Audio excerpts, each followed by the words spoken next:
representation, diversity, social justice. Admit it, you probably heard these words tossed around in the internet or in real life lately. And while for the most part these words are tossed around for a good reason, there are an obvious few that like to insert diversity, representation, and inclusion and social justice just for the sake of it, unfortunately. Especially for commercial corporations. Like a checklist to run through. A token POC. Instead of actually uplifting voices and telling valuable stories, diversity has become sort of a cash grab these days. And I think that was exactly on Rebecca Kuang's mind when she wrote Yellowface. Let's get to the review. If you've ever paid a visit on your local bookstore or any other bookstore for that matter in 2023, or are an active member of Goodreads, then you have probably heard of this book. New York Times bestseller, Reese's Book Club top pick, 2023 Goodreads Book of the Year awardee, I believe. You name it, this book has got it. And honestly, I was a bit reserved about picking it up. I have heard a lot of great things about Rebecca Kuang. I mean, she was behind the Puppy War trilogy, and her best-selling book, Babel, was a best-selling book.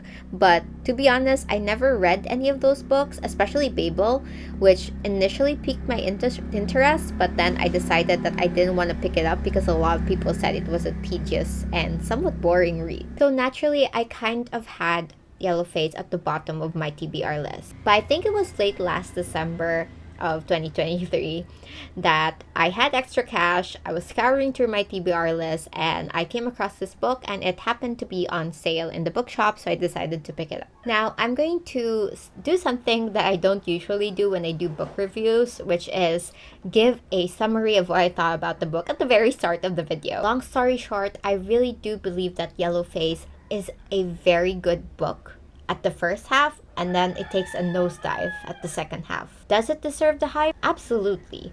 But in a way, it kind of misses the mark. Let me explain. Starting with the good, of course. Look, R.F. Kuang, she is such a good writer. I mean, I don't think she's even just a good writer. She's absolutely great at what she does. And I'm totally living for her satirical thoughts. And in case you didn't know, Yellowface is a satire. It is actually marketed as a psychological satire book. The book makes fun of the token POC trope. It also makes fun of all those social justice warriors that like to make it all about them and are totally so loud on social media but fail to make any difference at all in the real world. And perhaps in a rather very bold and badass move, R.F. Kuang decides to poke fun at an industry that has made her millions or thousands of dollars, I don't know her net worth, the publishing industry. Let's zoom into that for a bit. I think that this is what makes the book stand out. You see, I don't know a lot about publishing, but I totally believe everything that R.F. Kuang wrote about in this book.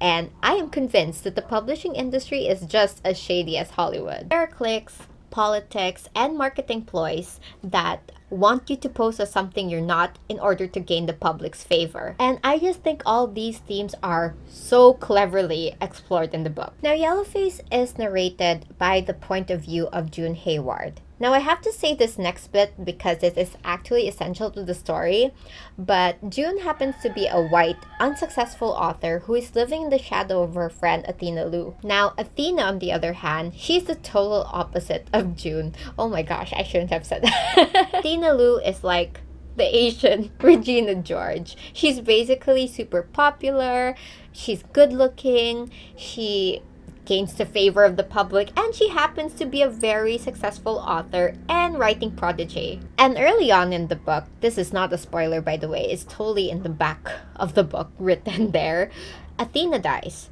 in a totally freak accident. And when I say freak, it's such a horrible way to die. In the wake of her death, June decides to do something really stupid. She decides to steal her manuscript, her dead friend's manuscript, to be exact. The said manuscript, which is about Chinese laborers during the World War I, is immediately accepted by her publishers. And it does end up getting published, and it goes straight to the New York Times bestselling list. And June ends up riding this Colleen Hoover type of wave. But June's happy days quickly come to an abrupt end when people start to realize that she is not Chinese. So what do her and her publishers do?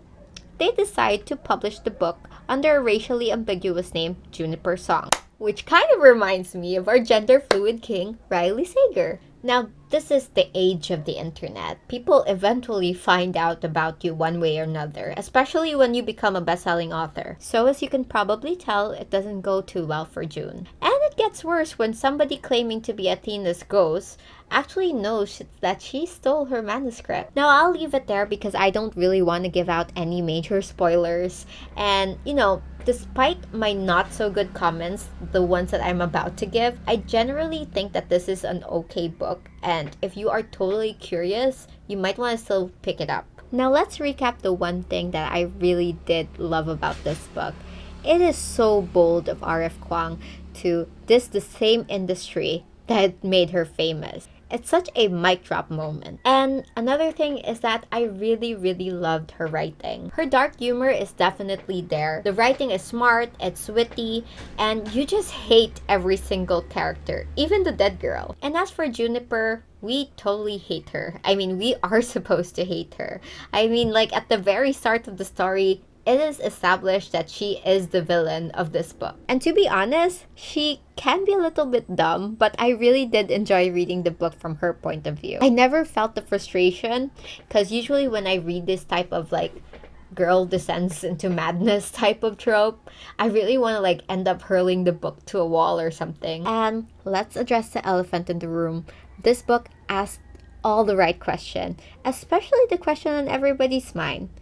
Are writers or content creators in general really not allowed or really prohibited to tell other people's stories? Is it something that we as a public should feel offended by, or is it blocking writers from telling a story that they want to bring to life? I feel like these were topics that are often thrown around in BookTweet or BookTube, by the way.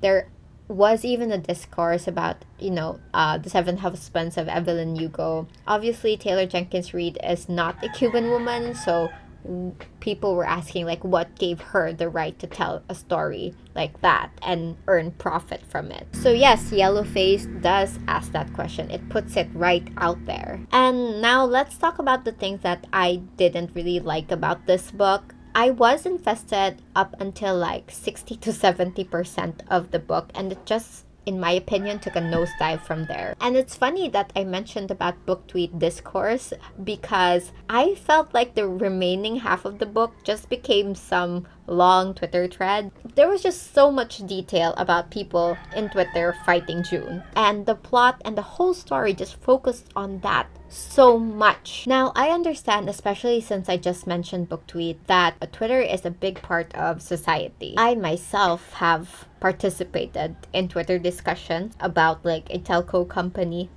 or another half of a big celebrity couple in this country on that Bird app. I mean X app.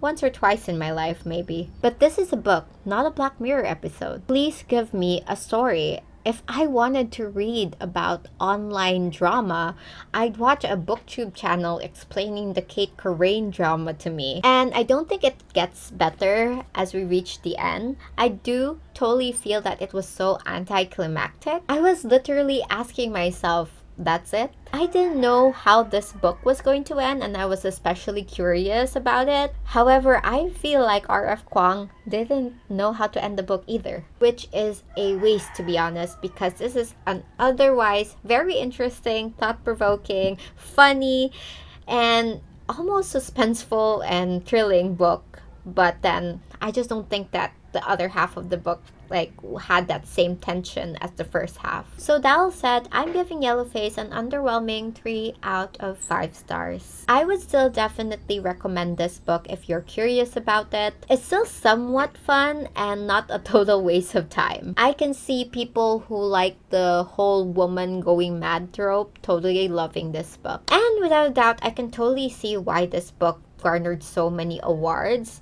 However, in my own humble opinion, I just felt it was a bit of middle of the road for me. Well, that's it for today's video. Thank you so much for listening to me ramble about this book. If you like this book, Please do not attack me for it. This is just my own humble opinion.